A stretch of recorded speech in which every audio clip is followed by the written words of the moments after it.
Welcome to My Worst Date. I'm Cassie. I'm Keegan. I'm Christina. And boy, do we have an episode for you today. Have you guys been watching basketball? I'm just kidding. Oh my God. Literally, I was like, we didn't discuss this. No. Dude, honestly, it's so funny because Keegan and I, of course, anybody who listens to us knows that we're big Daily Zeitgeist fans. Hello, Daily Zeitgeist. Have us on. Don't be weird. Make it happen. Anyway, but both of us are like, you know how much I love sports. I don't know why. I do not enjoy basketball. I like watching it live. I love live sports, but I do not enjoy basketball for some reason. I like to play it. Don't like to watch it. Anyway. But they are obsessed with it. They are obsessed with it. They have their own basketball podcast now. Which I thought would relieve. I thought it would relieve some of the basketball talk. It has. Yeah. It has a little bit. But yeah, for real, but for me, it's not just basketball. It is literally any sport. Like anytime somebody starts talking to me about like the play on the field, the ball going through the thing, I'm like, I don't care. So you know what I do care about though? I will say ESPN's 30 for 30. Oh, so good. Chef's kiss. I mean, I love a sports story. Yeah. More than anything. Okay. So speaking of sports stories, I do not give a single fuck about sports, as I've said already. But tell me why I was tripping over myself to see if I could buy a plane ticket to New York City to go see a play on Broadway about baseball. I was like, I need to see this play because earlier this week, Jesse Williams, who was on Grey's Anatomy, was trending. And I was like, why is this man trending? Because I saw it was like Black Twitter was like going crazy and they losing were its tweeting mind. all kinds of things. And I without context, I was like, something happened. Something happened. So I Googled it. Apparently, Jesse Williams plays a baseball player in this play on Broadway and he's nominated for a Tony.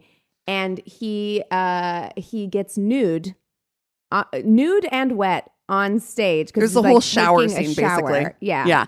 But I think there's like other cast members are also showering. Like I think it's like a whole scene, from what I understand. Even better. I can't wait. I can't wait. Sign me up. I gotta say, I Googled it as well after you posted a TikTok, and I was intimidated. I mean, look, I could not find the uncensored image. So I want to say also, like, as a theater kid, yes, it's terrible theater etiquette to pull out your phone during a performance. And that's been kind of like discussed. Like, okay, we get it. Did I still like break my ankle running to the internet to try and find an uncensored picture? I did. And I did not find one. I could only find the one with the pixels. And even but it's a then, lot of pixels. So many pixels. It is. It's a lot of area to blur out. There's, yes. Pixel heavy. Yes. So, wow. Yeah. So maybe we are into sports. Welcome to My Worst Sports. Does Jesse Williams want me to be into sports? Because I could maybe become into sports if that's what needs to happen there. Wow. Yeah. Incredible.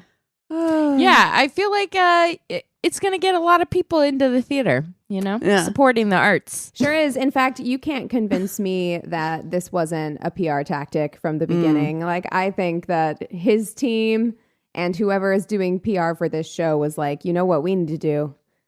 Leak a picture. Release. Yeah. They're like, that's magnificent. We need to share it with the Everyone world. needs to see this. Everyone needs to see this. Yeah. Oh, no. And he had released a statement before, like he wasn't going to accept this role because he was scared about being naked on stage. And it's just like, you had nothing to worry about. Sir, I do believe you're fine. Yeah. And I mean that with all capital letters. Fine. Fine. Oh, my goodness. Oh, man. What else is going on this week? mean, like, I have been so inundated with just work that, like, I don't even know. I mean, I completely rely on the internet and TikTok specifically to tell me anything that's going on. But I did see this thing that was who you are, like what your city would be based on your zodiac sign. Oh, I love this. Sign me up. Yeah, well, I want to know this. Okay. Capricorn. Let me guess. Yeah. Capricorn feels like a very East Coast vibe. Yeah. But not like New York City. It feels like something in like, Baltimore. I don't know, Vermont or something. Oh, that's not Okay. what I was getting. Okay. I have a guess. for you. Burlington. I will say these are No major way. cities. Oh, okay. Not I Burlington. would say Capricorn belongs in Washington, D.C. If Ooh, I'm honest. okay. Oh, I think that Cap Aries or Virgo, definitely. I think Aries only because we're a spicy hell. Probably it's gonna be like Phoenix or Los Angeles. Honestly, it's gonna be something real spicy, or Las Vegas or something. That is so funny. Okay, so Capricorn is Washington, D.C. Wow. I could have put this together. and Aries is Las Vegas. yes, Well, okay, done. Pisces, Same for Pisces. Pisces then. For Seattle. Pisces, oh, it's got to be something near the water. I think it's like but- Seattle oh, yeah, or Portland. something moody. Yeah, moody near the water. It's Portland. And you know, Nailed okay, it. so I want to say, like, these aren't necessarily the places that we would pick to live in, but I do think that they represent our signs very well. Like, 100%. Absolutely. We Yeah. just talked it through and figured it out. yeah, immediately. Okay, so our other missing friend out of this, because our other friend is Pisces. What's Sagittarius? I got to know. Okay, Sagittarius is Miami. Yep. Oh. Yep. Which Tracks. is stunning. I mean, Tracks. absolutely perfect. Whoever Is- created this list. Is Leo Los Angeles? Leo That's is the New only- York. Libra Oh. is Los Angeles. No, that doesn't make sense at all. Oh. No. I think it does for me Interesting. because like Leos want all of the attention. I feel like they belong on stage. Like it's a different vibe. Like the people who are on stage, again, I'm here for theater. Being around theater kids, it is very Leo energy. Have you Okay. been zip zap zopping? Yes, at dinner. Pictures, levels. So Oh, much. my so God. much. Okay, so if we had to fuck, marry, kill Oh. our cities, Okay. what do you Okay, think so we would do? I mean, yeah, so we Las have Vegas, Las Vegas, Portland, we and have DC. Portland, and we have Washington, D.C. I have lived in Las Vegas. I grew up there, and I've been back there many a time. I know what I'm gonna have not been to Washington, D.C., but I have been love- to Portland. I have, and I believe I've talked about it on the podcast before for that fever dream of a fucking Field school trip. trip that I had to go on Oh, yeah. in high school. Yep. Where we did the Holocaust Museum and the Right to Life March. Spoiler alert, Catholic high school. So we all did it for the free trip. But that emotional Wow. Roller coaster. roller coaster of all of that, I don't have a very good I was gonna say vibe you have a with lot of DC. trauma tied to Yeah. Washington, Oh, man. D.C. I'm Yeah. picking up. Not only that, you guys know with all the stuff politically that's been happening lately, this simmering rage in me, like I wrote a blog the other day just being so enraged. I can't imagine being in the vicinity of all the fucking idiots there and not Fuckery. Yeah. just exploding in rage on a daily basis. So I got to say, for me, I want nothing to do with DC at all. I mean, love DC. but I don't want to lie and say there is like this Capricorn like rage in me. This like, you know, if I knocked on Mitch McConnell's door, I bet I could change his mind. Like this thing in my head. Like, I don't know, but I gotta say, I think it's not good for me. I'm going to kill DC. Okay. Yeah, you know, first of all, also, I want to say we realize we have listeners in these cities. Oh yeah. Yeah. Okay, so this is not a personal attack. No, on to be your fair, city. love every single one of these cities. So Yeah, I love all of them. absolutely. I do feel like Washington, D.C.'s energy is very Capricorn energy, but I agree, in the same way that I have said that like a Pisces maybe shouldn't date a Pisces, like maybe a Capricorn shouldn't live in D.C. Portland sounds amazing, actually. Portland I is feel a like I really would cool marry place. Portland. That tracks because that's Pisces energy. Yeah. Portland Oh is my God, a really this is cool all going to place. track out. But Because here's I'm definitely going to marry DC, and that's Capricorn, and my husband's Capricorn. There we go. here's the problem with Portland that I have. I have done nothing but complain. It is torrentially raining right now. And it has been raining the majority of the time that I have been in Missouri, okay? It puts me in such a bad mood that like I don't know if I could live in Portland because it is so rainy and gray. Have you been? all the time? Huh? Have you been to Portland? Yes.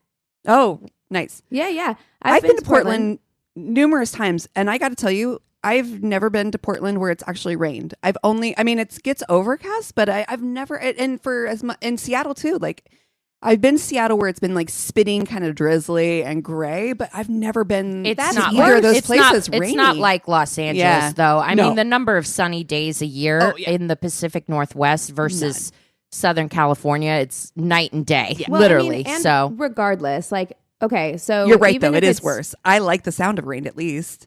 I like the sound of it, but if it doesn't get sunny, it puts me in a really horrible mood. If it is gray and overcast all the time, I'm in a bad mood. It doesn't matter if it's raining or not raining. If I don't see the sun all day, I am angry and sleepy simultaneously. Like I am both of those things, just like angry and tired. So I think I can't marry Portland, even though it's a very cool city.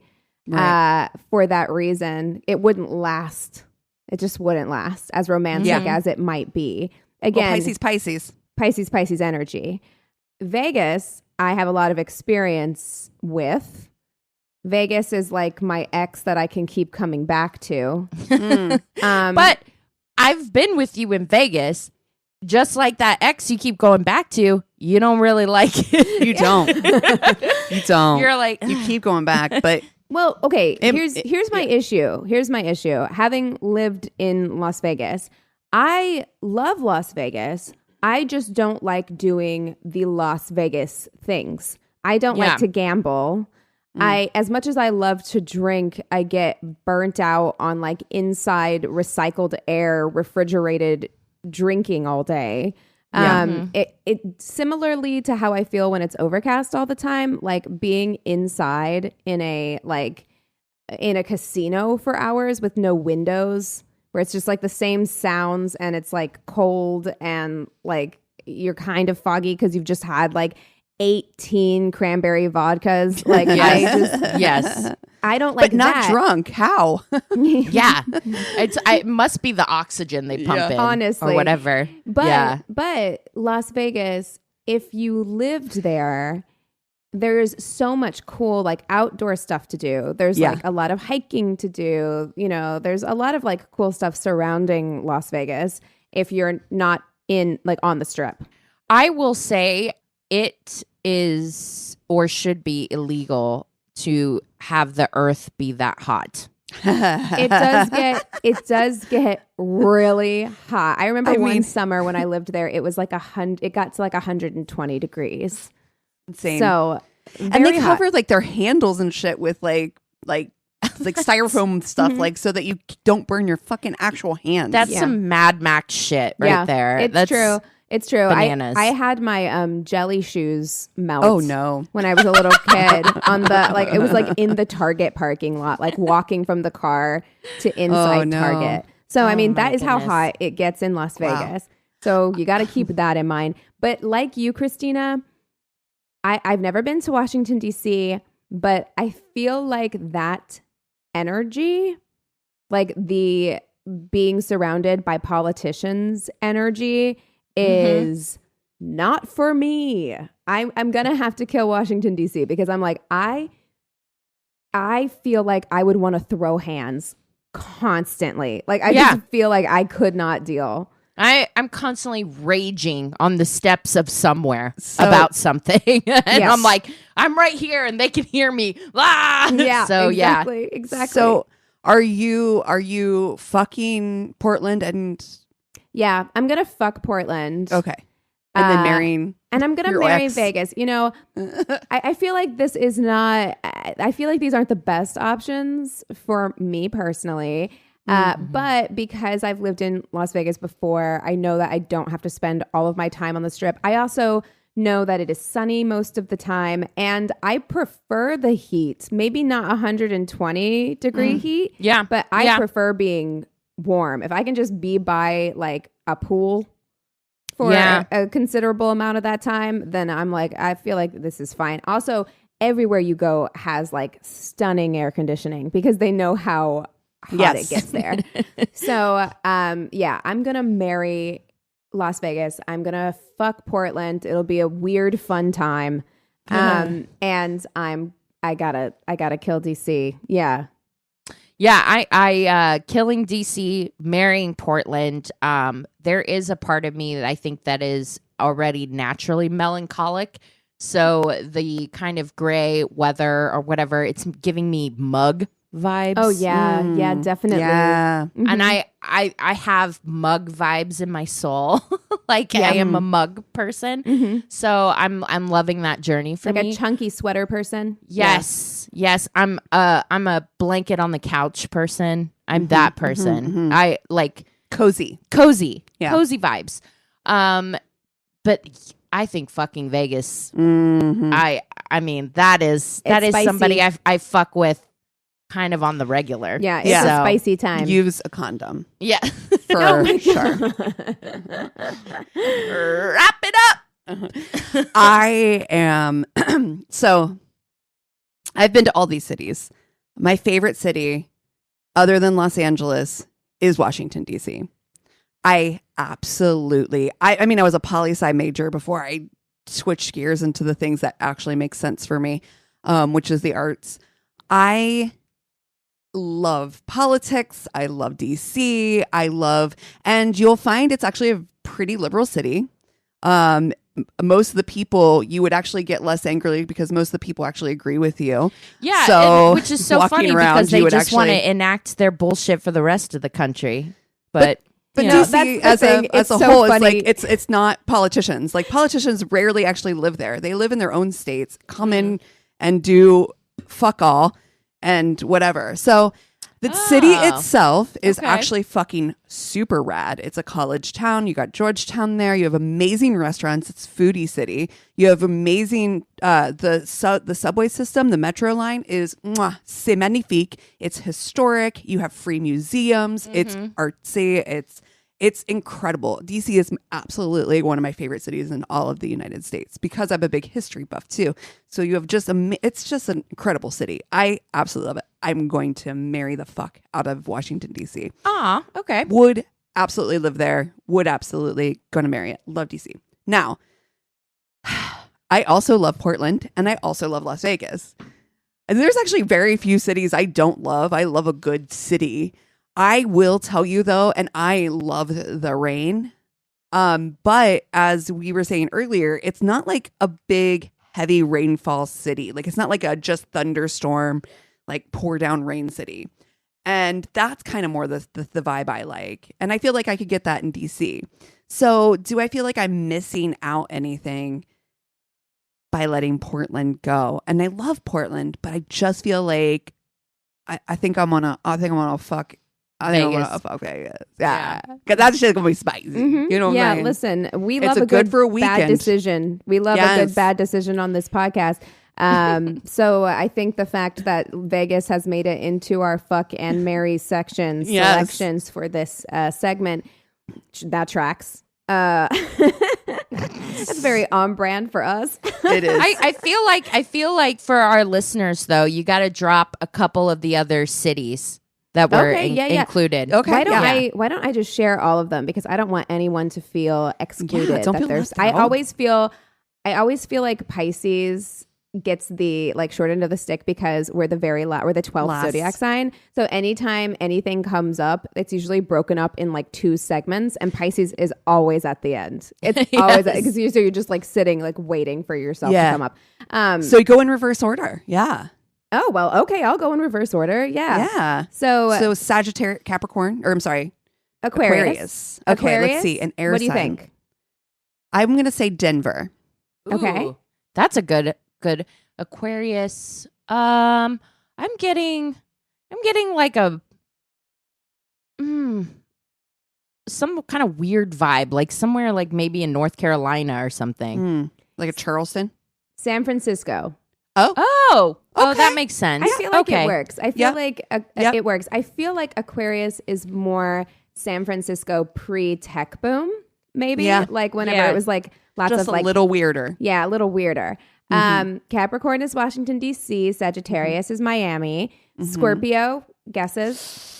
Okay. Spicy water sign. I would have said Miami for that. Right. I would have been like, for sure.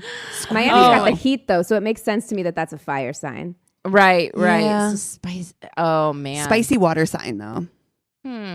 It makes sense to me, Okay. if that helps. Oh. I got nothing. I'm sorry. Yeah. Miami is what I would have said. New Orleans. Oh. okay. Okay. All Okay. right. Okay. Little crab boy. God, all these make so much sense. Right? It's so weird. Libra, Los Angeles. I feel that. I do. I feel like the Libras that I know, especially the women, are so like extra. Like the way that they dress is so extra. When I think of like a bodycon dress, and high heels, I think of a Libra. So that's very LA to me. Virgo guesses. Practical. Practical, definitely. Chicago. Ooh, that's great. That's my guess too. Boston. Oh. Hmm. Oh. Okay. I can see Okay. that. Okay. I see it.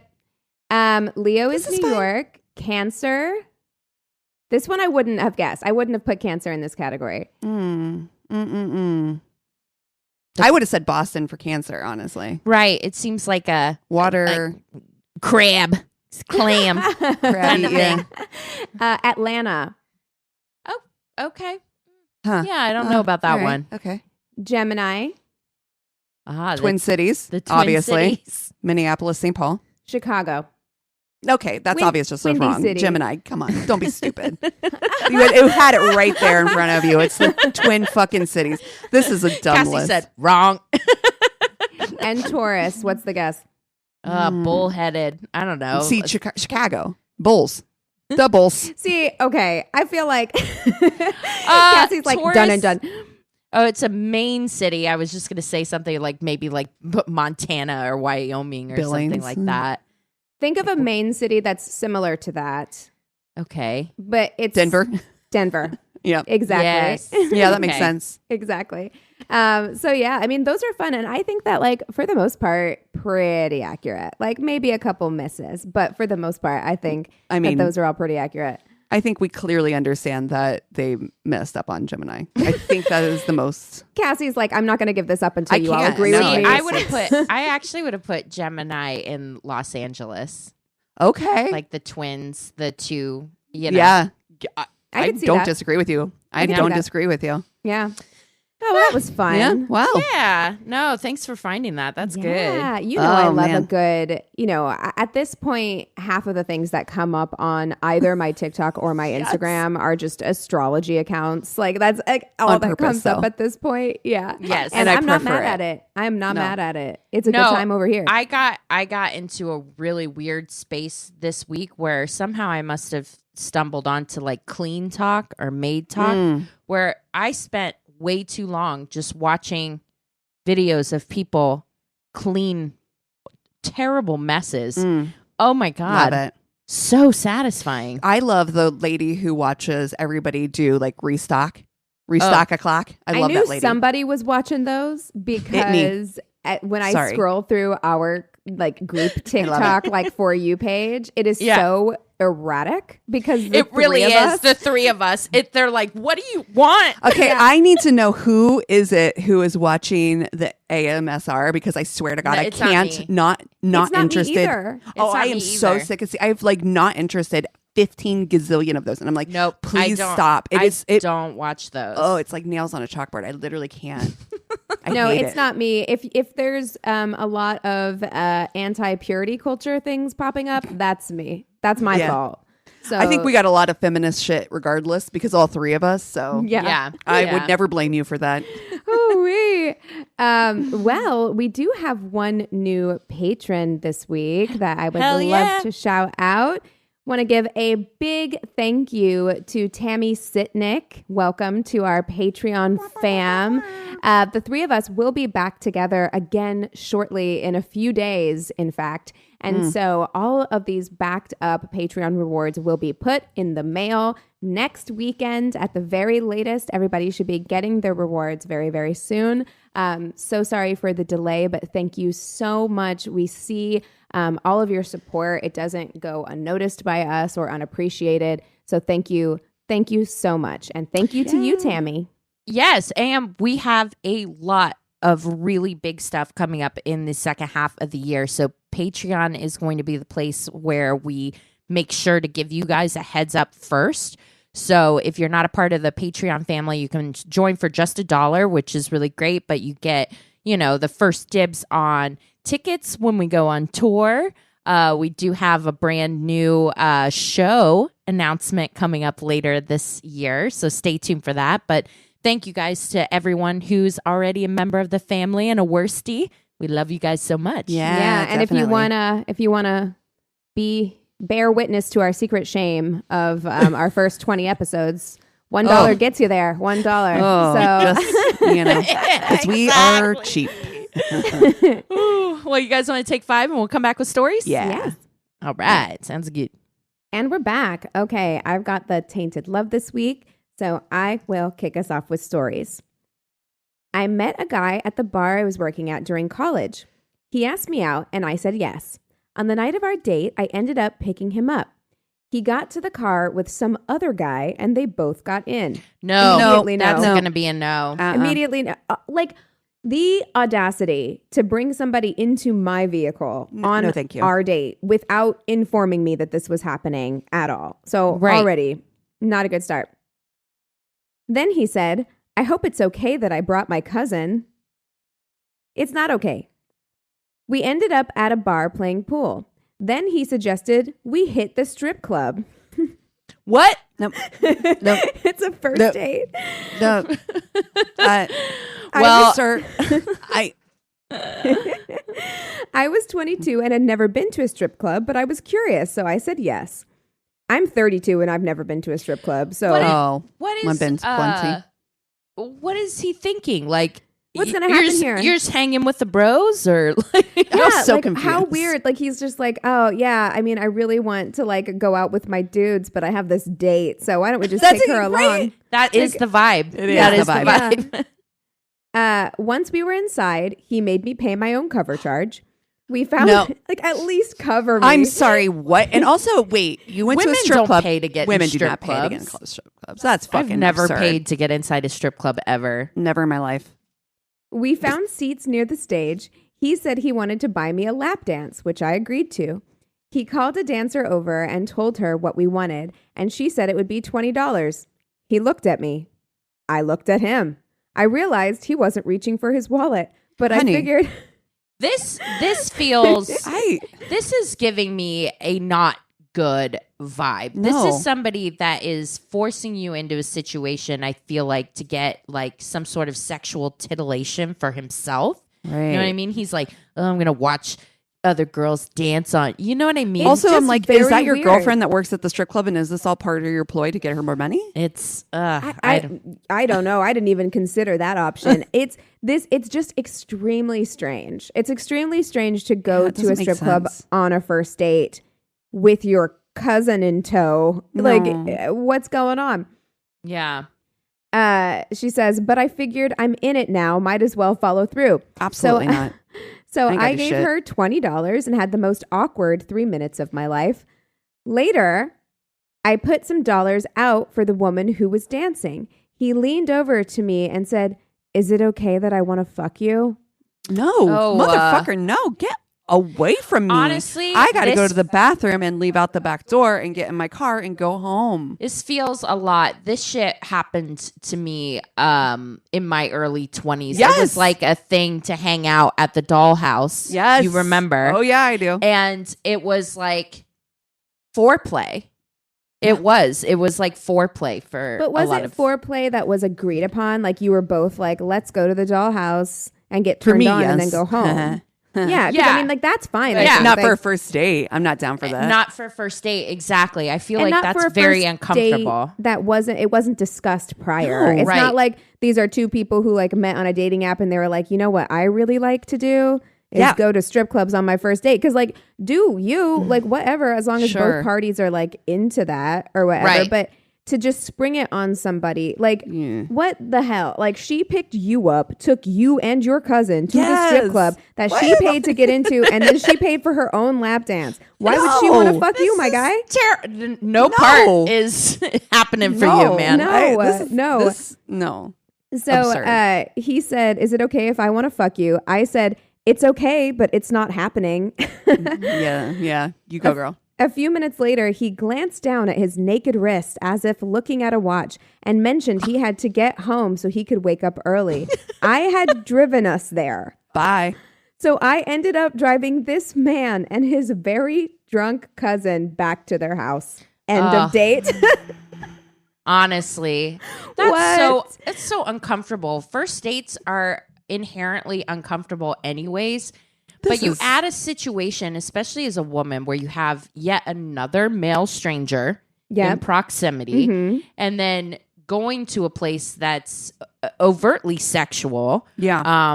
There's a lot of discomfort there. Yep. Yeah. Yep. Oh, terrible. Wow. Wow. Woo wee wow. Well, I've got one from a listener that wrote in. I love it. The title is Tinder in London is Hell. So, okay. Glad to know. Well, good to know. She says, amongst my hundreds of awful dating stories I could tell you as a 28-year-old living in London, there's one in particular that stood out to me and makes me laugh/shudder even to this day. It was back in the winter of 2021 when COVID was at its peak, but I think there were a couple of months before the second lockdown where we were allowed to be free for a bit before Christmas. Yeah, and isn't that every year? Isn't that our new normal now? It's I feel like it is. Everybody's going to go ham and then lockdown in the wintertime, buckle up. Don't even talk to me about monkeypox. Oh, now apparently. Oh my God. No. I saw that today and I was just like, no. Whoever is controlling our simulation is like, I have tried everything. These motherfuckers cannot be exterminated. What's next? Right? Like, it's just like It's the equivalent of putting your Sims in the pool and taking the fucking ladder out. Exactly. That's what life feels like these days. Taking the ladder out was COVID. Now he's built a picket fence around the pool. Yeah, he's like, what do I have to do? They're still alive. Yep. Oh my God. So she says, at this stage, I would have gone on a date with a pirate in order to sit in a bar and be normal for even one night. I hear you. Having come out of a long-term relationship a few months prior and in the midst of a pandemic where I couldn't go out and get over my ex the good old-fashioned way, exactly, I was in desperate need of some male attention. I matched with this guy, let's call him Tom, a few weeks prior, and we seemed to get on really well. Physically, he was exactly my type. Tall, 6'2", apparently, dark hair and blue eyes. Apparently. We have the same sense of humor, and he was charismatic and seemingly smart. The only issue is that he was always so keen to talk on the phone. Don't get me wrong, I like a phone call, but only once I've met the person and not all the time when I'm busy. I didn't think much of it and put it down to him being traditional in that sense. We're finally ready to meet, and I jump on the train to the given location. He had booked dinner, which threw me off a little, as I normally like first dates to be drinks so I can make a quick escape if they're weird. Mm-hmm. Smart. I didn't mind so much with Tom as we talked loads, so even if there was no romantic spark, he wouldn't be a weirdo and it wouldn't be awkward. Oh, how wrong I was. No. As my train pulls into the station, he tells me he's waiting by the ticket barriers. However, when I approach, there's no sign of this tall, handsome stranger. Oh, no. Not until I feel a tap on my shoulder and turn around to find a very short, balding man. Sir. Don't get me wrong, I'm not a shallow person, but this guy was nothing like his pics. Dude. He's using someone else's pics, it sounds like, even. The only reason I knew he hadn't used a different person altogether is because I could see he had the same tattoos. So these were either really flattering pictures or he had severely gone downhill in the last few years. I mean, well, okay, who of us haven't? Let me show you a before after 2019 Christina and 2022. I'm not the same person. I have aged so much in the last couple of years. Look, I am not can't the same even person. judge. Yeah. But yes, if I was to have to be on Tinder again, I would have to take pictures. Freshies. I can't use 2019 Christina. That's catfishing somebody. That's gonna be a different situation. They're gonna be like, you're a different person now. Anyways, so the first thing I noticed was that he wasn't 6'2", but nearer to 5'9" which okay, again, well, that didn't change in the pandemic. So yes, my guy. Thank you. As far as I know, it's not a COVID side effect. Oh, maybe monkeypox. I don't know. But I'm 5'6", so it wouldn't have been a deal breaker to me if he hadn't have lied so outrageously about it. Also, the first thing he said to me was, "You're definitely not 5'6", sir. Why would I lie about such a random? The audacity, honey, truly, for you to come in here and call me out on my height. Do you know if I had lied that boldly and then showed up? Do you know how like spicy my armpits would be even thinking about the subject of height coming up? Yep. So it is a real power move for you to walk in here and bring it up yourself. Oh, yeah. To turn it around and blame you. I would like to go get a measuring stick, my good guy, because 6'2" is not where you're at. Oh, my goodness. Somebody lied to you. Yeah, it's like, what, 5 or 6 inches difference? It's a... Anyway. I had also noticed he was balding in the front of his hairline and attempted to save it by combing over his few remaining hairs with hair gel. That doesn't help. In fact, okay, I mean, Cassie, you're the expert here. Yes. But like hair gel is like, you're grouping those hairs together. That's right. It's going to make it look even more sparse. Yes. It's worse. Yeah. In fact, really, if you are going thinning, I will give you a hair tip. If you are thinning, you really shouldn't do anything kind of post. It should be stuff that you put on your hair wet, blow dry in, right? Because anything you put in after typically is going to separate the hairs, make it look thinner. Like you said, it's going to clump them. A pomade will do that. A gel is going to do that. Any of those things are going to do that. This is so useful. Thank you. No, it really is. And like we've talked before, everyone knows on here, I love a good bald look. You do. Yeah. Mm-hmm. Just take it all off. Yeah. But I imagine it's got to be, I try to find like the female equivalent because I feel like guys that are losing their hair, I feel like it's got to be a very emotional definitely thing. Yeah. But okay, wait. It just reminds me of the TikTok that I saw where that woman is like, to comment on a guy's balding hair is sexist or whatever, and that woman's like, well, what was he wearing? Was he wearing a hat? Was he wearing a turban? He was asking for it. He was just asking for it. Okay, already deflated and 100% not attracted to him, I faked a grin and followed him to his car. Before we met, he said he'd pick me up from the station and drive us to the restaurant in his new Mercedes. Well, at least he has a nice car, I thought. Wrong again. As soon as we get outside, he tells me his Mercedes has gone in for servicing and we'd have to take his work van. Oh, no. A van. A work van? I look in front of me and see a beat-up old van with mismatching doors and a dick carved out in dust on the back. Okay, look. I'm sorry. I'm sorry. We're going to end this date before it begins. You couldn't even wash? You couldn't even drive the van through a drive-through car wash? perfect, I thought. As I got in, I was hit with the smell of cat piss and mold. I was already really, really done with this date. No, okay. No. Why would you lie? It's the lies, To honestly, this degree. because you're setting up. You're doomed to fail. Because Yes. if you're honest about yourself, if he's like, I'm 5'9", this is what I look like, I work for this. I got the, if you have like realistic expectations, you're not coming in thinking, oh my gosh, I have this 6'2" handsome stranger in With a a Mercedes, picking yeah. me up. Like you're starting off the date on the wrong foot, and that's not her being shallow or anything. No. That is her being lied to blatantly. That's right. Anyways, the journey is filled with small talk and him going on about himself. No questions from me. No interest in anything I had to say. We get to the restaurant, and granted, the place he picked is lovely. I just wish I wasn't there with him. He proceeds to order food for us to share and tells me he's not drinking, so we should both get soft drinks. I proceed to call the waiter back and ask him for a bottle of wine because Yeah. I'll drink that shit myself. Sorry. Yeah. Lord knows I'll need it. And B, just because you chose to drive here in your van of horrors doesn't mean you get to tell me what to drink. Yeah.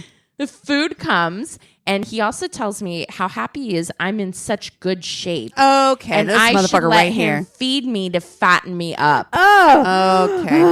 Okay. No, I'm Okay. getting real Buffalo Bill vibes from this guy No, thank in you. every possible way. all I'm the like, ways. I'm not getting back in your murder van.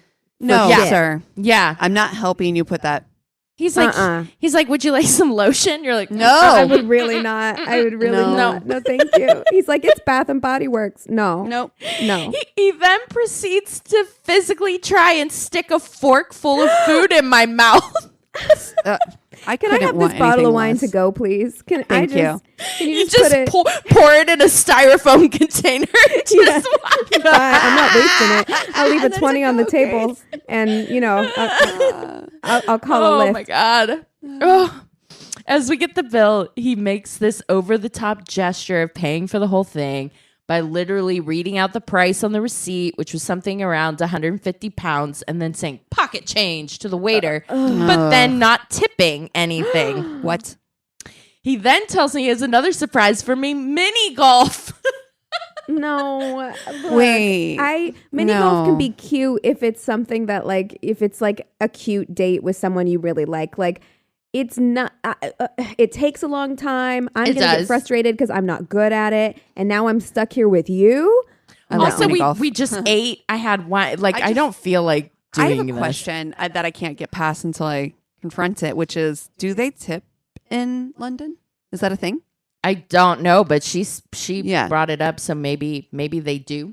Okay. Maybe it's I was just curious. I don't know. kind of thought that was kind of more of a North American thing, so I didn't know. Sorry. maybe that's made its way over to England, and if that's the case, I'm sorry because it's a terrible practice. But Yeah. so me being my non-confrontational self stupidly gets back in the crapmobile and plays one long tedious hour of mini golf. I'm sorry. No. Nothing could be worse than playing mini golf with someone you don't want to be with. Yeah. I love mini golf, but But I've not actually with been on someone you don't enjoy spending time with. Like, that Yeah, would be that's so awkward. It's just so long. Yeah, Ugh. memory unlocked. I definitely had a mini golf date once. I did too, and it was really good. It was fine. But yeah, I didn't end up going on a date with the other. He was like wanted me to be his girlfriend. It was our first date, and he asked me to be his girlfriend around like the fourth hole. Whoa. Which, That's no. again, very bold move, because if it's a no, you got a while left of this date. And then Yeah, you got 14 more holes. after I was like, that's really fast. Then he proceeded to tell me, and he was in his mid-40s, that he had just lost his virginity the year before. Oh, I think you told this story on I the did. podcast. Yeah. Like, And I was way like, back. Oof. That's a A lot. lot of information. I'm not there, my dude. But okay, so anyways, she wins, and then he pulls a strop by telling me I cheated and demands a rematch. It's like a never-ending nightmare. No. He then tells me we're going to go back to a house Nope. he apparently Nope. shares with 6 other men. No. Okay. No. Look, I'm so No sorry. thanks.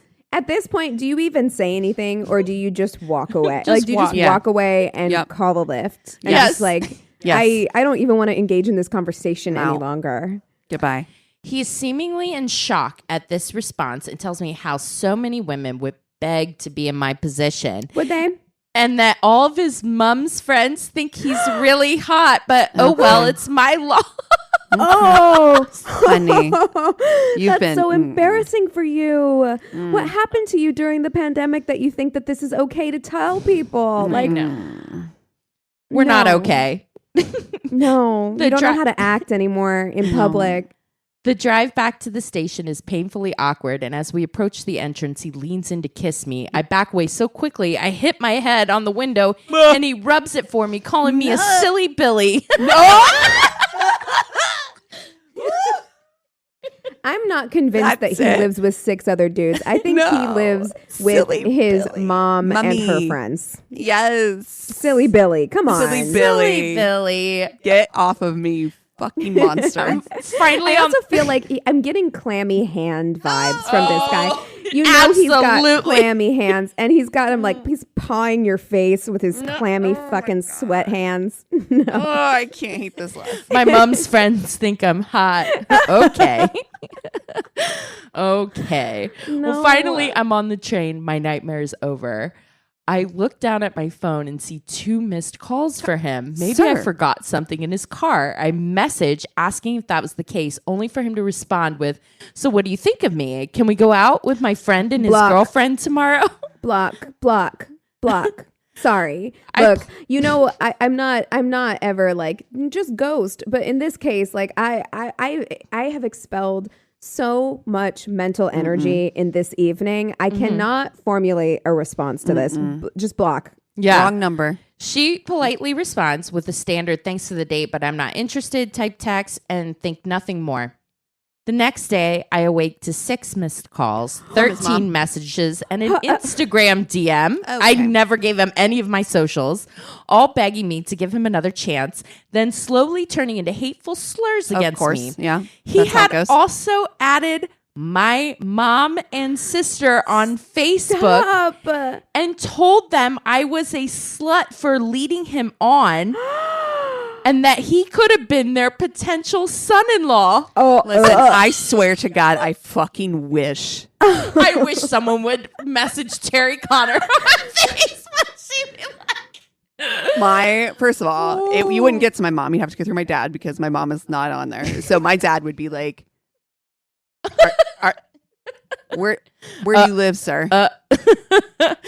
These messages and phone calls continued for the next 3 months. No. Even after blocking him on everything, he would get new numbers and make new Instagrams. that's actually terrifying. It's so scary. It finally ended when my actual 6'2" ex-boxer stepfather sent him a very direct There we go. message There it along is. the lines of, "You bother her again, I will find you and kill you." Oh, I don't there it know is. where he is or whose life he's making a misery now, but one thing's for sure, I haven't been on Tinder since.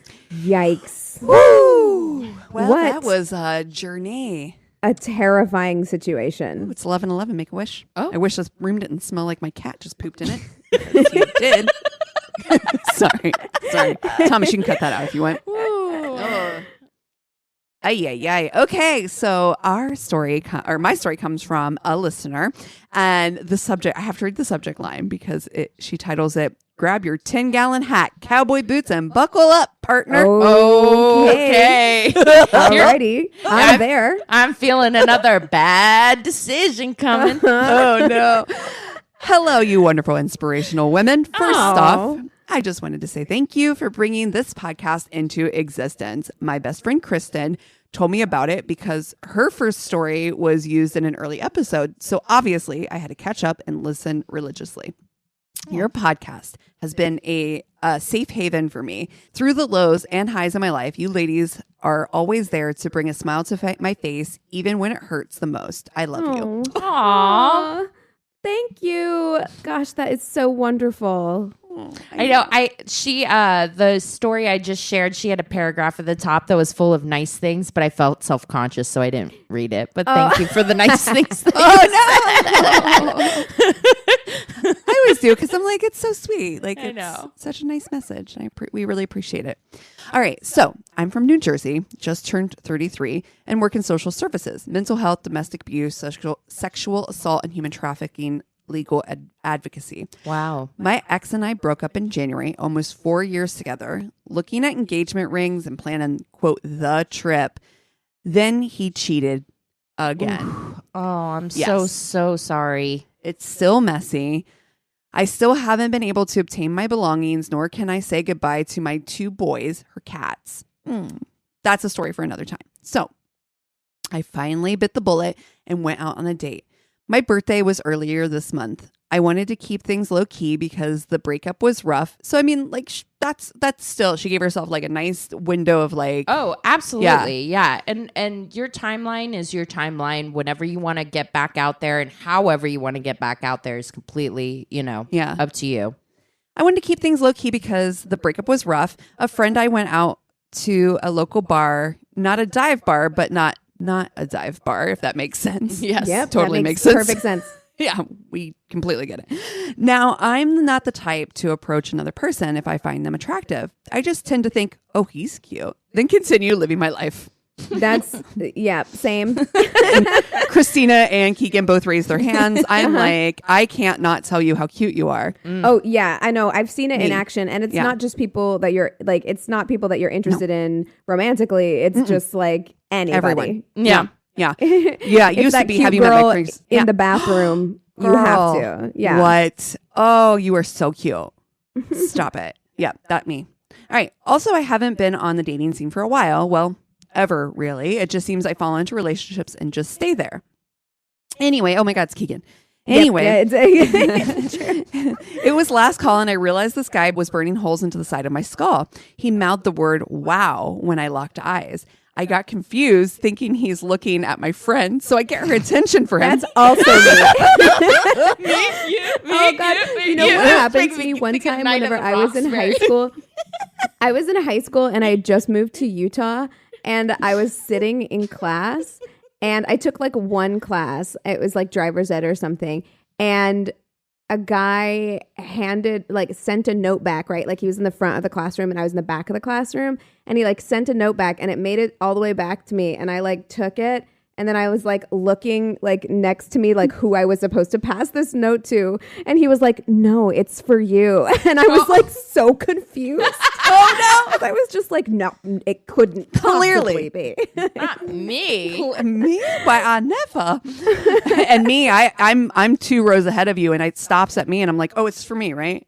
Yeah, you open it, you flip half of it. Oh, no, not for you. Oh, keep going back. Oh, got it. Okay, keep going back. Not for me. Jesus, I'm like a child.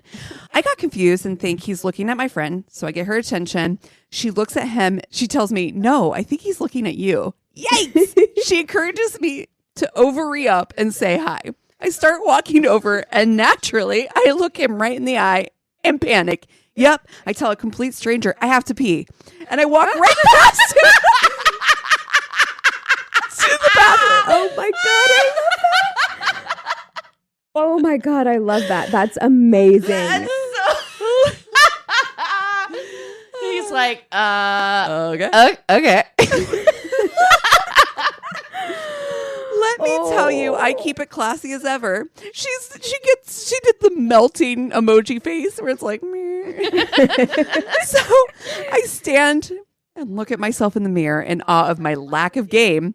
Honestly, should have taken this as a sign, but hey, who isn't a glutton for punishment these days?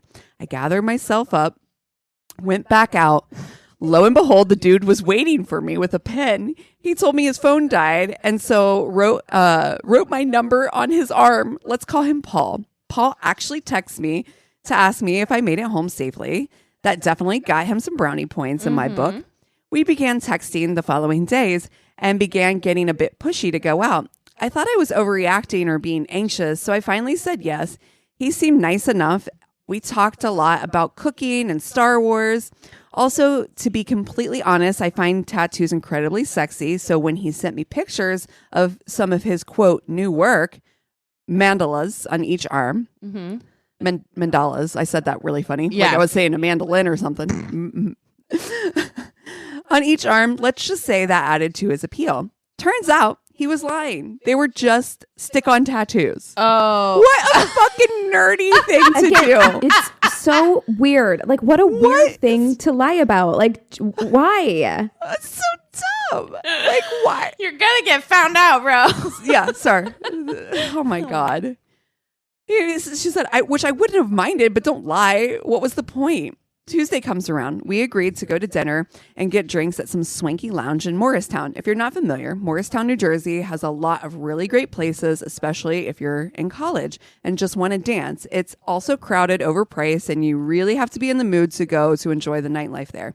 Paul ends up calling me an hour before the date, letting me know he lost his debit card and has no money, but still wanted to go out on the date.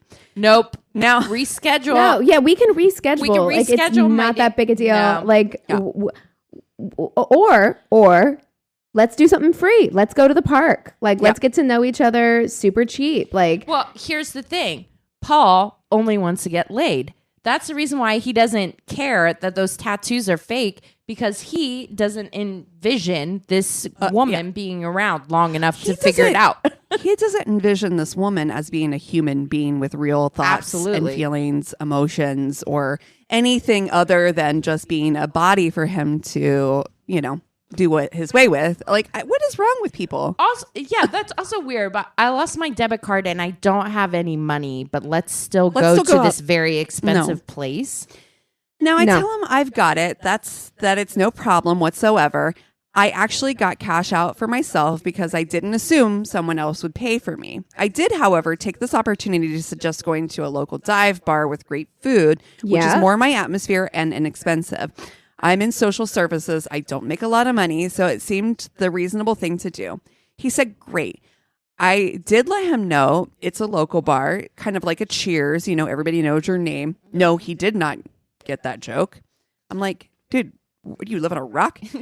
I explained that I have friends who frequent the place who may or may not be there and say hi. He acted perfectly comfortable with that. Date time. I get there and he's already at the bar, already finished 2 old fashions for my tab. oh, Again, whoa. no issue. Okay. But Also, come on, dude. If you're broke, you're having beers. You know what I mean? Yes. Yeah, I just 2 I old don't- fashions. People are really bold out here because, like, the way that I would be so apologetic if this was really same. happening. First of all, I drink water all night. I would reschedule. Like, that's what I would do, first Right. of all. Secondly, also, and this just occurred to me, you don't have like Venmo or something, so you lost your debit card, but you can still pay people. Like, this is You can Venmo. Do you have a credit card? Like, you've just told me a lot about your situation, my dude. Like, Yeah. yeah, I certainly wouldn't be buying like liquor, which is expensive anywhere you go, on someone else's tab like that, presumptuously. Yeah. Again, no issues, but come on, dude, at least order me one. So I mosey on over because I'm painfully awkward and don't know how to flirt. Before I could stop myself, I say in a particularly cringy Southern male accent, "Howdy, partner, is the seat taken?" God. Oh my God. Oh, I love her. I love her. howdy, Partner, partner. is the seat taken? I can only think, why am I like this? How did I trick anyone into dating me? Such poor, unfortunate souls. Damn it, now that's going to be stuck into my head the entire night. He looks at me almost annoyed and says, "Hi." Before I could finish, "How are you?" he says, "Go say hi to your friends," and points over to 3 guys, 1 seat over to the right. 3 of my guy friends are there, so I say hello, give hugs, etc. It's then that I realize his body language: hanging head, slumped shoulders, major sad boy eyes. Ugh. He said, "We met when I was outside smoking," not making any eye contact. So I think maybe he had a bad day, or maybe he's disappointed in how I looked. But I didn't let that deter me from my first date experience. I asked if he wanted to get a table so we could actually talk, like on an actual date. He snidely remarks that he'd rather stay at the bar. Throughout the entire evening, it's like pulling teeth talking to him. He wouldn't ask questions back, no eye contact, just pouting. I ended up going to the bathroom and one of the waitresses comes in shortly after. Apparently, the bartender and the staff were worried because the guy was being rude and short with me. She asked to give me her number, so if I signaled, she would be able to call and say it's family emergency. Guys, Whoa, it was that how bad uncomfortable. is this date? If you Not the have, staff. like, if the Listen, staff if is the paying staff- attention. Yeah, exactly. Because most of the time we're busy doing other stuff. So like if we're noticing, like it's obvious. Yeah, no. Yeah. So I end up staying after 2.5 hours saying that after 2.5 hours, I need to head home. I go out and we chit chat a bit. This is most talkative he's been all night. Then he asked me why I was anxious and patted his lap like a fucking mall Santa to sit onto his lap. That was uncomfortable for me, so I make a joke. Thanks, Santa, but I have enough gifts. I know I'm not Tom She's Segura, hilarious. but I thought it was funny. She's hilarious. I love her. He was visibly upset. Apparently, he doesn't take kindly to dry humor or sarcasm. Listen, partner. Howdy, partner. I love it. Oh, God. Okay. Next time, if you get nervous, as he's about to leave, he said, next time, if you're nervous, you don't have to invite your friends and bail on Morristown. He would not accept that I didn't invite them, that they were just there, as I had previously warned him some may be. He rolled his eyes, then leaned in for, the kiss. Sir, what? No, thank you, I told him. And I was too early for me to kiss him, that I had really dry mouth and I should get some water and that I had to go back inside to get my things, but to text me when he got home safely. We hugged and I ran inside to do a shot. The bartender had already had one out for me saying, wow, that was painful. It's on I want to go to this bar with this girl. Yes, me too. I know, next toward New Jersey. Oh, I love that. So yesterday and today, Paul had been texting me about how great the day he had and all because of me and how it was such a great date and that even I know his it was all coworkers because said of me. I paid for all of it. Thank you. Okay. And all his coworkers said he was glowing. The fuck? What date was he on? Did I black out? He asked if I was doing anything because he couldn't wait to see me again. Again, no thank you.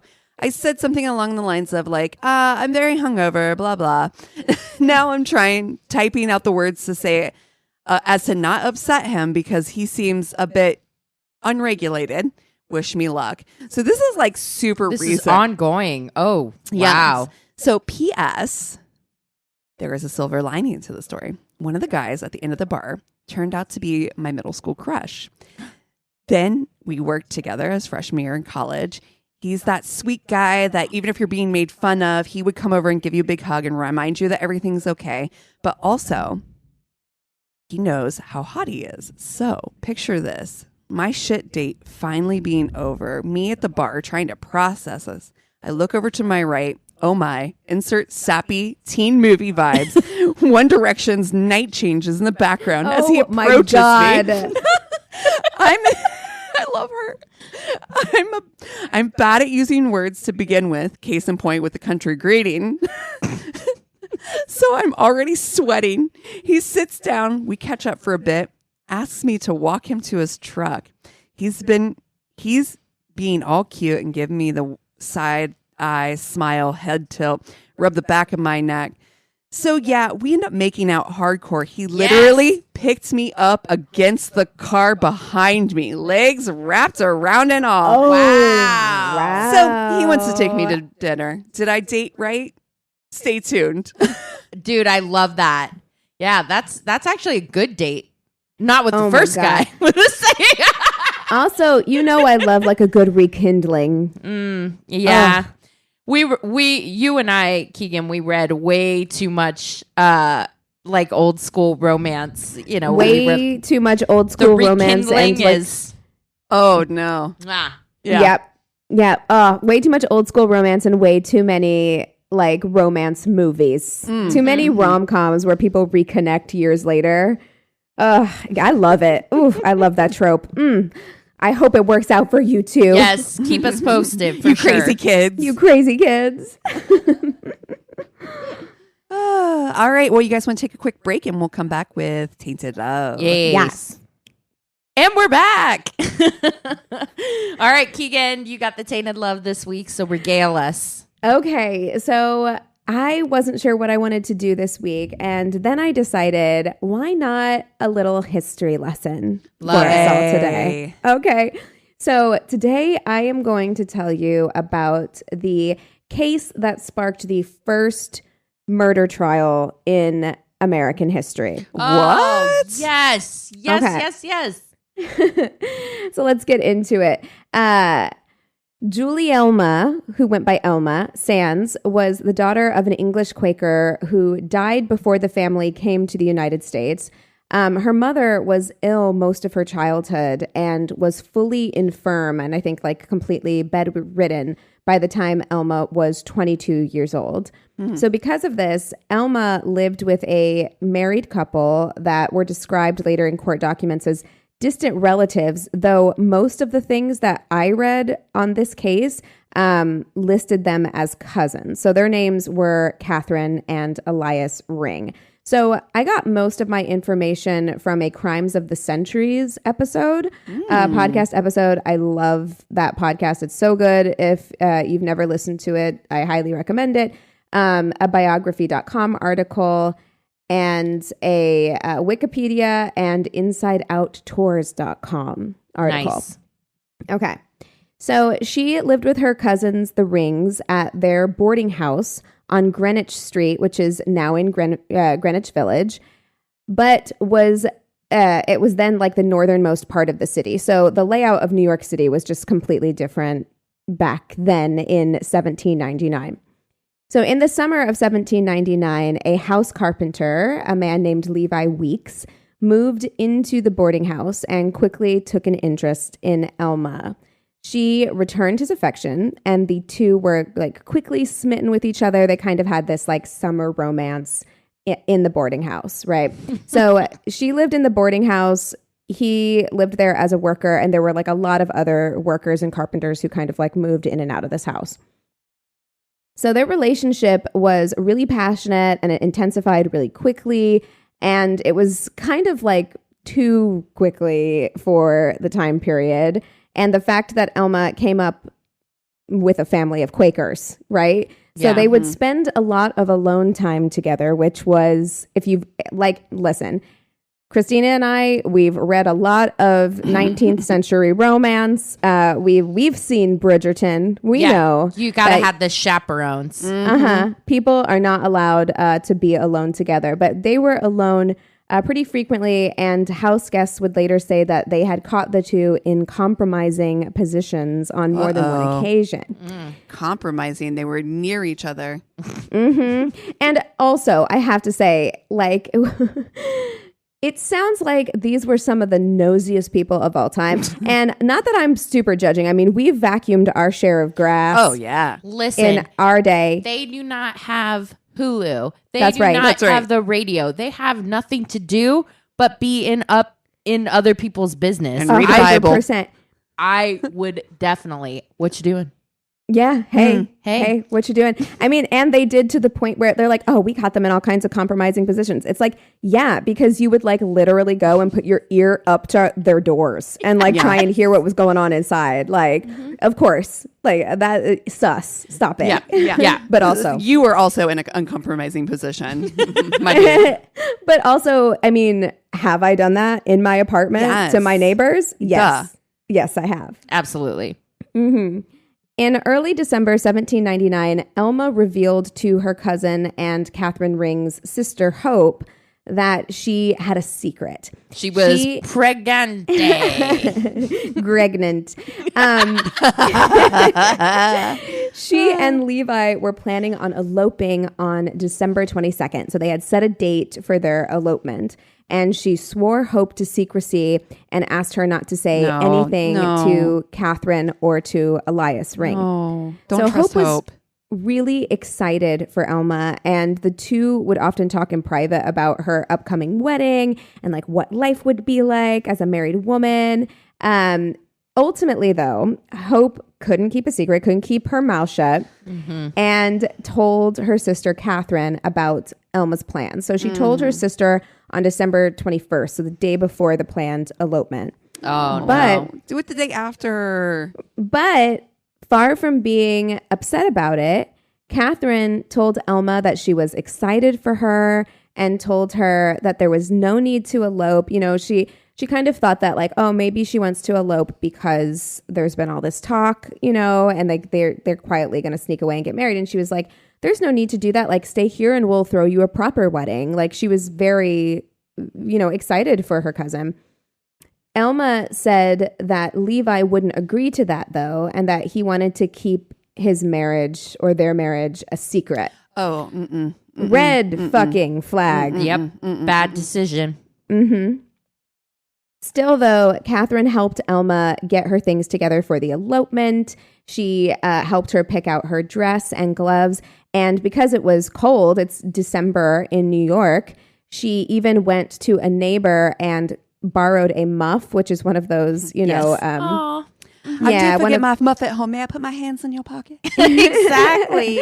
Exactly. It's one of those like fur things. I had one when I was a kid and I thought it was just the most glamorous thing I'd ever seen. I got one at like a vintage shop. Right. But it What keeps do your rich people hands have? warm. Yeah, exactly. Like I think I'd seen something and it was just like, yes, this is the epitome of wealth and glamour, right? Yes. So Catherine went to a neighbor and borrowed one for Elma so that on the ride over to get the elopement, she wouldn't be cold, right? So she was happy for her. On the night of the 22nd, Catherine described hearing what she thought was Levi and Elma whispering to each other before hearing someone exit out the front door. Given that both of them were gone when she went to check, she assumed it was Elma and Levi off to elope, right? And she's got this secret and she's, you know, excited for them to come back and share the news with her, right? But it was strange when just a little while later in the evening, Levi returned home to the boarding house, but Elma did not. Now, Elma not returning wasn't entirely unheard of. Sometimes she would stay with friends and return in the morning. But since Catherine knew that Elma was supposed to be marrying Levi that night, Right. she found it odd that he would return without her and spend their wedding night separately. She was like, that's strange. Still, she gave it some time. But when the next day passed and she still hadn't returned home, so she let the whole day go by. She let like essentially 24 hours go by until the next evening. And then she was really concerned. So on the evening of the 23rd, she asked Levi if he knew where Elma was, and he said that he didn't. And other boarders recalled that when he had returned to the boarding house the night before, the night that he was supposed to be married, he had entered the home disheveled and asking about Elma. And, you know, he was like, she's not with me. I don't know. So when both of you would be like a complete side eye. So when Hope and Catherine were basically like, hey, listen, we know about the wedding, give up the ghost. Like, we know you guys were planning on getting married. So what's the deal? He said that he didn't know what they were talking about. He said that the night before, the two had an argument and he went out. And when he came back to the house later that night, when he looked disheveled, Elma was gone, and he did think that was odd because it wasn't customary for Elma or any young woman to go out unattended. So he was like, that's weird that she's not here. Elias Ring, Catherine's husband, was immediately suspicious of Levi and called in the authorities. They questioned Levi and his brother Ezra, who told them that Levi would come by every night to talk about building plans for the next day, and that night was no different. His brother came by, Ezra was busy, so he left and came back 15 minutes later. According to Ezra, this meant that Levi could not have had enough time to do anything to Elma because he was only gone for 15 minutes. Okay. Elias was not convinced, though. He believed that something terrible had happened to Elma and that Levi must have been involved. If he was only gone for 15 minutes, then it must mean that whatever happened must have happened pretty close to home. So Elias personally went to the nearby Hudson River docks and took it upon himself to drag a section of the Hudson River to search for Elma's body. Wow. That's how convinced he was that like something had happened, but he didn't find anything. So though Elias and Catherine were certain that something bad had happened to Elma, former president and beloved colonial figure George Washington, colonizer, had passed away in December. So he had just passed away, like right before all of this happened. And the locals were planning a New Year's Day procession in his honor. So because of this, no one really cared much about this missing woman. They were like, we're busy planning a parade, okay? So Christmas passed, and then New Year's. And then on January 2nd, 1800, the parents of some local boys alerted authorities that the boys had found a fine muff a few days earlier near a well. So they went to check it out. And they found Elma's body floating in the well. And this was, I think, what's it called? The Manhattan Well. Yeah, the Manhattan Well. So, sorry, she haunting somewhere in New York as we speak? For sure. There's definitely sightings. Oh, awesome. I didn't write a lot about the ghost sightings, but there are ghost sightings. Of course, it's New York. I feel like anytime you go to like the anything Northeast, old stuff. Yeah. Also, I feel like a well murder is it's a very haunted way to die. Very haunted thing to do. Yes, exactly. Yes. Her body was badly bruised and her neck was broken. For reasons I was unable to suss out, because I did Google it, the body was removed from the well and left on the street on full display for at least a couple of days before the autopsy was done. I don't know. I don't know. Like, could they just not travel? Were they like, it's cold outside. It's December in New York. The body will be fine out here. I don't know. Yes. But very weird. Due to the amount of time that it was in the well and then the exposure to the elements outside, there really wasn't a lot in terms of forensic evidence that they were able to collect. Also, it was 1800. Right. Exactly. Exactly. When they did do the autopsy, though, they were able to determine that she was not pregnant, which was definitely where my mind had gone. Oh, that's exactly pregnant. what I was thinking. Like, she was pregnant. She was forcing the marriage on Levi, and then he killed her to get rid of her. That was my thought. But she was not pregnant. The coroner ruled her death a murder initially. And of course, because Levi Weeks was the last person to see her alive, and because they were allegedly supposed to be married that night, suspicion fell on him immediately and completely. There were no other suspects to this murder. Catherine seemed to trust Levi. She and Elias even left Elma alone at home in the boarding house while Levi was there for a few weeks one time, and didn't seem concerned about like the two of them being together alone or being together at all, right? She seemed to trust him. But the other boarders who lived in the house felt differently. They thought that Levi was a flirt who paid an awful lot of attention to Elma's cousin Hope. And one even testified that they had seen Levi leaving Elma's room one night in nothing but a nightshirt. Scandalous. Okay, so wait, the boarders are saying that Levi actually had a thing for Hope, not Alma? Both, but but paid a lot of attention to Hope, flirted with her a lot. Oh. Okay. Catherine would later recall the events of the evening Elma went missing, saying that night she had been present when Levi returned home without Elma, and the first thing he did was ask for Hope, who wasn't home, and then he asked about Elma. When Catherine, trying to play it cool about the wedding plans, because she's trying to be like, oh, I don't know that you guys are planning on eloping, she said, I thought she went out with you. He replied, no, if she went out with me, she would have returned with me. Oh, sir, I need you to... Yeah, first of all, watch the attitude. Yeah, come in here with that. Yeah.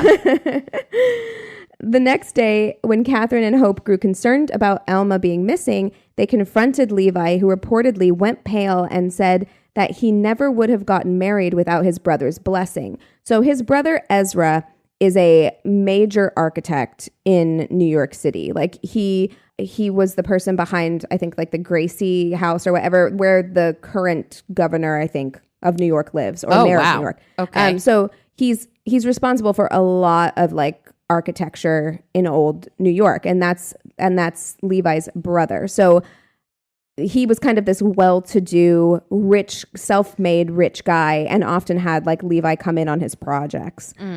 So he said, I would never have married Elma without my brother's consent, and kind of insinuated that his brother wouldn't have given it for him to marry Elma.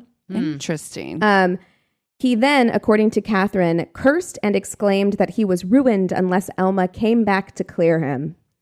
Well, That's a really weird response. yeah. Like to finding out that this person that you're at least fooling around with is missing, right? Yeah. Yeah. Days later, Levi found Catherine crying over the loss of Elma. He sat down next to her and attempted to comfort her. He told her, quote, "She is gone, no doubt, and all our grieving would do no good." Jesus. Catherine was, in fact, not comforted by this. Right. You don't say. Okay, right now she's just missing, so So what do you know, sir? right? And asked him what did he think happened to her, and he reportedly replied, "It is my firm belief that she is now in eternity. Therefore, make yourself easy, for your mourning will never bring her back." Yeah. She's Yeah. still missing. This is the equivalent It's of been a like couple days. Yeah. This is like those tainted loves that we do where like the husband's like gets on and is like with the news like, I hope she comes back, but meanwhile he's already tried to cash in the insurance. He Yeah, sold the house. exactly. and stuff. Yeah, You're like, yeah. He's marrying she's- the nanny next week. exactly. You're like, Like, I just have a feeling. she's I just have a missing though, right? feeling. Right? Right. Do you know It's been something? like 3 days. Sir. When Catherine pressed him further, he claimed that Elma was suicidal and that he had heard her claim that she, quote, wished she never had an existence. Okay. So, That doesn't feel which, right. who among us at 22 has not had a similar thought? Okay. But you got to think 22 was like 44 back then. So So, if she didn't come back, she probably unalived herself. That's his theory. okay. Witnesses also came forward to say that they had seen Levi only days before allegedly measuring the size of the well, which is weird. Okay. He's like got his tape measure out. He's like, How is deep the is this? circumference wide enough? Yeah, like Doing some quick trig in his head. Okay, if pi is Right. And at the trajectory of oh my god. the trial moved really quickly, starting only 3 months after her body was found, or actually, I think 3 months after her murder. So only weeks probably after her body was found. Back then, the court system in America, which we took from England, sounded pretty fucked up. So the victim of the crime typically acted as the prosecutor, while the defendant was expected to defend him or herself. The logic being that if you were innocent, you would be able to plead your own case and convince a judge and or jury. Amazing. We know that's not the case. yeah. Well, obviously, in a murder case, the victim isn't around to act as prosecutor for themselves. And Levi argued that he didn't find himself fit to represent himself, which is smart. Yes. So he assembled a dream team to act in his defense. He had 3 defense lawyers: Henry Brockholst Livingston, who would go on to be a Supreme Court justice; Aaron Burr, who would go on to be vice president the very next Never year; heard of him. and of course, Alexander Hamilton, who was Wow. the very first Secretary of Treasury and the subject of Lin-Manuel Miranda's hit Broadway musical. And they Never heard of actually him. talk about this in the musical. There's a part in the That's musical right. where Burr even says, you know, our client Levi Weeks is innocent. That's what he says in the musical, because this was the very first murder trial, and Alexander Hamilton and Aaron Burr were co-counsels. Wow. So Hamilton knew the Weeks family because he had hired Ezra Weeks to build his manor house in Harlem. Ezra then brought his brother Levi in to work on that project alongside him. So both Weeks brothers worked on Alexander Hamilton's mansion. Would you look at that? Something is maintained consistently throughout America that if you have money, Money and connections. money and connections, you're going to be just fine. Have money, know people. Love to see it. Have money and know people. So some speculate that Hamilton agreed to work on the case because he still owed money on his mansion and he made a deal with Ezra Weeks. So he was kind of like, hey, you knock 20% off this manor house and I'll represent your brother, whatever. The defense team's tactic was basically to say that the prosecution had a weak case. And I mean, they kind of did. Like, it looked bad. It looked really bad because it was like, why would Elma Sands lie for months to her cousins? Why would she allow them to get her dressed for a wedding and go through all of this and go out with him if that wasn't true? Right. So it looks really bad, but Catherine didn't actually see Elma leave with Levi. Right. Witnesses came forward to say that they had seen a horse-drawn sleigh driving without its bells at night, which was not something that would normally happen. And it looked like Levi's sleigh. And it was around the same time that Elma was said to have been with him that night, and the sleigh went near the well, but it was so dark that they couldn't even tell what color the horse was. So it was really no good. They were like, yeah, it looks similar to the sleigh that he has. Did they get a went license near plate the on well it? that night.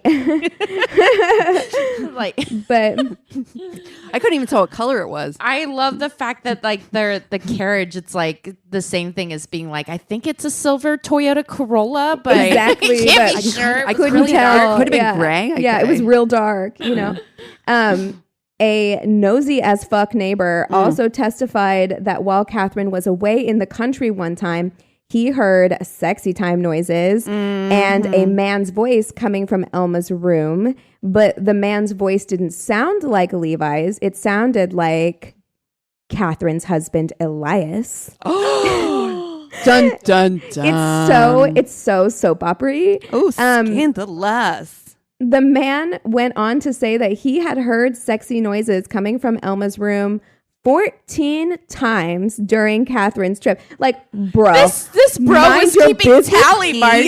Had He's like, a And he's journal. like a neighbor. Like a neighbor. Like, he's just like, oh, And he reportedly I know like, that told Elias moan. he told his wife, this neighbor told his wife, he's like, that Elma, like, she is ruined, right? Like, that slut, right? And I must also, okay, you're a neighbor. How do you know? You're listening hard enough to be able to distinguish between That's what I'm men's saying. He voices. knows. He knows that. He knows that groan.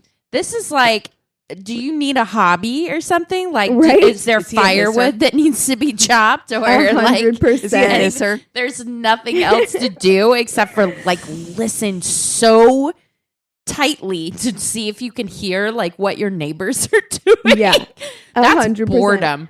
That's true boredom. That's that 1800s boredom. Yeah. Yeah, that's right. Now, no one else came forward to say that anything untoward between Elma and Elias had ever taken place. In fact, Elias had written a letter to his wife while she was away during this time period, asking her to return early specifically because he was lonely. So I doubt he was banging Elma during this time. Could have been, but it seems unlikely. Feels unlikely, yeah. The defense then argued that maybe Elma did kill herself. Maybe she had deluded herself into believing that she and Levi were getting married that night, and when Levi set her straight, she threw herself into the well. They, which seems like a really inconvenient way to kill yourself. Just saying, like, that Eat would be yourself really into a unpleasant. yell. Yeah, like what would happen if it didn't work, and then you're just like at the bottom of a well now Broken-legged. with like a broken leg, you know? They called witnesses to testify that Elma had a, quote, melancholy nature and insinuated that Elma was addicted to the opiate laudanum, which had been prescribed to her as a painkiller at one point in her life. They basically they used the, tale as old as time. They used the tactic of trying to attack her character while simultaneously trying to make Levi look as trustworthy and hardworking as possible. Levi cleaned up really nicely. He had a really rich brother and powerful brother. And the defense basically used that like, look at him. Like, does he look like somebody who would kill somebody? Rich people don't murder. Right. Look at this people fine, don't do upstanding young man. Exactly. Mr. Hamilton, I object. Yeah. So Levi's brother Ezra took the stand and swore that his brother was with him all night, with the exception of a 15-minute window. And so if he was telling the truth, Levi would have had 15 minutes to go get his sled, pick up Elma, drive to the well, throw her down it, return the sled, and get back to his brother's house, which wouldn't be plausible. But can we trust Ezra? During Levi's trial, he tried to bribe the reporter who supplied the court transcript, to say good things about Levi. Like, he tried to give him money to plant, good things in the paper and in the court transcript. When the reporter refused, Ezra offered to buy the transcript from him to prevent it from getting out into the public. To his credit, the person who was taking the transcript again refused, but it makes Ezra look sketchy as hell. Yeah. Like, because it's just like, if you're willing to do this, why wouldn't you be willing to lie about an alibi for your brother? The prosecutor on the case, future mayor of New York, Cadwallader David Colden. Cadwallader. I'm sorry, you don't sound trustworthy, Mr. Cadwallader. Who names their kid Cadwallader? Like a little Cadwallader running around? But is there an accent on that? He seemed pretty useless. He didn't challenge many, if any, of the inconsistencies presented by the defense team, and literally called witnesses who got on the stand and then were like, yeah, I don't actually know anything. I don't even know why I'm here. Oh my God. But, this was just not something that was done at the time. Like, they didn't have trials like this. So I don't think he knew what he was doing at all. I'll bet that this was the most exciting time in that town's life. People were living for the entertainment. Yeah, it was huge news. It was huge news. The trial went on for 2 days, which at the time was apparently a long time. In the year 1800, most cases were presented and resolved in the very same day. So they were like, the jury got so tired. They were like, we're tie-tie. But like, it's because testimony would go until like 1:32 a.m. And so they slept there. The jury just like laid down on the bench and was like, good night. What? And then resumed the next day. It was wild. Nobody knew what they were doing. No. Oh my God. This is insanity. The defense also presented a counter suspect, a man named Croucher, who was an immigrant from England and apparently was so, again, wild times, because every time he's reported on, they basically are like, this man was ugly AF. Oh, so damn. He must have done it. Like, damn. They point out consistently his villainous features. Oh, no. They're like, this man was an uggo, for real. Uggo. He had to do it. I'm sorry. Did you must see have him? done it. He ugly. Nothing has changed, because that same kind of defense, we talked about it when you did the case from Chicago. Oh, yeah. Yeah, where it was just like, if you were she's too pretty to murder somebody. Exactly. Yeah. And then this guy, they're like, first of all, he's an immigrant from England. We don't like those motherfuckers right now at all. And the immigrant woman was like, yeah, no, she probably did. Yeah. She and they're like, he ugly as fuck. And then also, he really seemed to have it out for Levi Weeks in a weird way, I will say, because not that this part is weird, but he was the only person to testify against him. He's the one who was like, I saw him coming out of her bedroom with only his nightshirt on. And they were like, you ugly. Yeah, we're like, we don't care. UGLY. You ain't got no alibi. You ugly. Right? But he also, like, he would stand outside the courthouse and, like, well, even before Levi was arrested, he was like passing out pamphlets that was like, oh, Jesus, this man killed her. He like picketed basically. And like, to anybody who would listen, he's like, Levi Weeks killed Elma Sounds. Wait, and everybody's did he have like, a crush on Elma? Well, I'm like, why are you, this is kind of, it is weird. It is weird. But he had a rock solid alibi, so it definitely wasn't him. Still, it took the jury only His rock solid alibi is standing outside of Elma's house with a boom box over his head. Yeah, exactly. Yours. Exactly. Still, it took the jury only 4 minutes of deliberation to acquit. They're like, we are. They're so tired. Done. We are done. He didn't do it, guys. Let's go. Let's go. Yeah, Let's we go. don't care. We just want to go sleep in our own beds now. We're so sleepy. So they acquit Levi Weeks of the murder of Elma Sands. Elma's family was absolutely devastated. It said that Catherine approached Hamilton after the trial and said to him, quote, "If thee dies a natural death, I shall think there is no justice in heaven." Oh. And, of course, he didn't die a natural death. Nope. Only 4 years later, in 1804, he would be shot dead in a duel with his co-counselor, Aaron Burr. Wow. Levi Weeks, right? Yeah. Levi Weeks, though acquitted in a court of law, remained guilty in the court of public opinion. They were like, he did that shit. Yeah. So he left town, eventually married, and then died in 1819. After the trial of Levi Weeks, they basically stopped looking for suspects to Elma Sands' murder. It remains unresolved, but people, or unsolved rather, but people do have some alternate theories. Like if Levi didn't do it, could Ezra Weeks have done it because he disapproved of the relationship and didn't want the marriage to go forward? Or some people do point to Croucher, even though he had an alibi that night, just because he apparently was a villain piece of shit, because he was later convicted of, trigger warning, raping a 14-year-old girl. Oh. Not long after, like a few years after, to the point where he was, like, they sent him back to England. Like, they were like, this guy... We don't want this guy here. And then he did some other shady shit, which he was arrested for in England and was put in prison for. And then that ended up being overturned because he was deemed like not mentally fit or capable, but it was more like violent stuff towards women. So some people do think, because he did seem to have a weird obsession with Elma, that maybe he did have something to do with her death. So but we will never know. But that is the first murder trial in the United States featuring our boy Aham. Wow. So, Wow. yeah. Good story. Interessante. Yeah. Now I want to know where I'm going to go look up to see where she's haunting. Because I'd be motherfucking haunting. That was interesting too.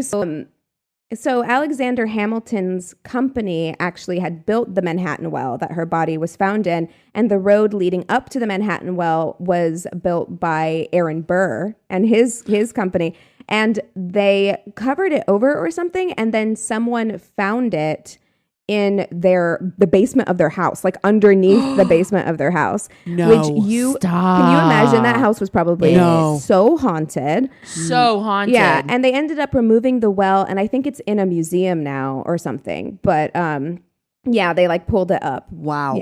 Yeah. So there you go. Wow. Wow. Well, Yoinks. what Scoop. are we watching this week? That was like a television show. Yep. I want to see the limited mini series Right? of that. Yeah, By me BBC. too.